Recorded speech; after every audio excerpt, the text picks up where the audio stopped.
Damn. Work with me, nigga. So, you played 30 minutes. You ended the game with 6 points.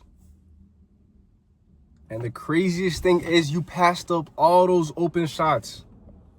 This is exactly how I would talk to myself every game, right? That's you right there. This is exactly how I would talk to myself every single game. After every single bad game that I had. I look in the mirror, be like, and just remember all the shots that I had. Oh, if I just did this, if I just did that, if I just did this, right? We have this thing in the back of our head, or we have a coach telling us, or we have whatever someone's saying, or something that we think, okay, this is the right way to play. Let me pass, make the right play. Let me not be selfish. Let me get my teammates going, and then I'll get going. No, you get yourself going. You get your teammates going by getting yourself going, right? By being confident and scoring, right? So if you don't have the confidence in yourself to score, how do you expect your teammates to have that confidence in you to produce, right?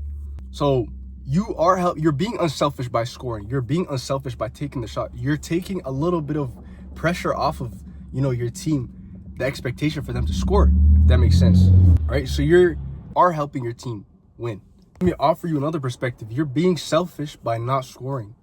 You're genuinely being selfish by not putting the ball in the basket and helping your team win. Look, this is from my experience and this is from me. I'm you don't need to take, you don't need to listen to my advice, right? You don't need to listen to what I have to say, because who am I, right? But from something that I did notice in myself is playing to not make a mistake, playing not to fuck up, versus playing to win and playing to take over the game. I want to take over the game. And if you have a team of guys that are always talking about, let's take over the game together, right? When you have the team that's always trying to kill the other team, your entire team is trying to take over the other team and win this basketball game. We want to win this game by any means necessary. You got a bunch of dogs on the team. Everybody knows their role. Everybody could get a bucket. Everybody could play defense. Everybody could do that's where you guys help each other. But when one out of the 5 guys on the court is just playing just to not make a mistake, is playing, you're playing for the other team, right? Because now you're not being aggressive. Now you're not, and because you're not being aggressive, you're not going to be confident, right?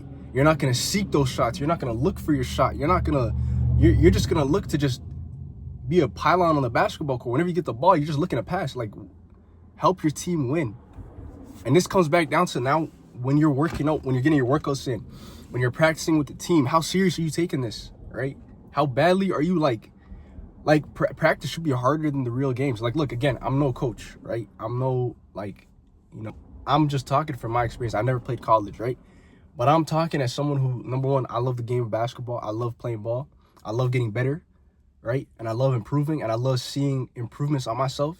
So now when I see younger players, right, and I remember being in those moments where there's games, I would have 40, and there's games where I have 26, and there's games where I have 5 points, there's games where I have 6 points, there's games where I have 0 points. And it all comes back down to, number one, your work ethic. What do you do before the game? And now your mindset and during the game, right? You should be just relying on instincts, and it should be all from the practice that you did, everything that you did before the game, the preparation. Were you prepared? That's the real question. And that will be what really makes what separates a confident player, a great player, from an inconsistent player, from a shaky player, right?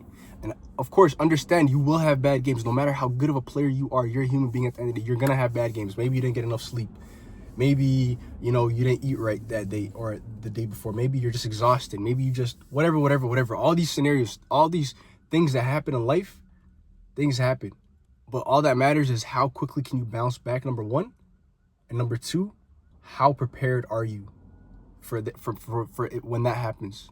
Thanks for, staying through, and I hope this helps.